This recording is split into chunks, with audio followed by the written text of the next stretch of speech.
বাংলাদেশে হিন্দুদের উপর নির্মম অত্যাচার ও নিপীড়নের প্রতিবাদ এবং হিন্দু সন্ন্যাসী চিন্ময় কৃষ্ণপ্রভুর নিঃশর্ত মুক্তির দাবিতে বৃহস্পতিবার বিকেলে এক ঐতিহাসিক মহামিছিলের আয়োজন করা হয় খড়গপুর শহরে।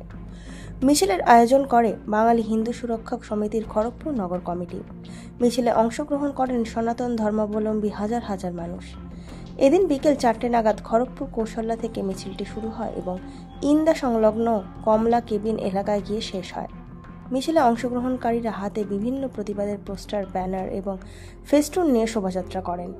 তারা জাতীয় পতাকা ও খোল করতাল বাজিয়ে বাংলাদেশের হিন্দুদের উপর অত্যাচারের প্রতিবাদ জানান এবং চিন্ময় কৃষ্ণপ্রভুর মুক্তির দাবি জানিয়ে স্লোগান দেন। এই মহামিছিলে অংশগ্রহণকারীরা একত্রিত হয়ে নিজেদের ধর্মীয় অধিকার ও মানবাধিকার রক্ষার সচেতন বাড়ানোর পাশাপাশি সকল প্রকার অত্যাচারের বিরুদ্ধে দৃঢ় অবস্থান গ্রহণ করে।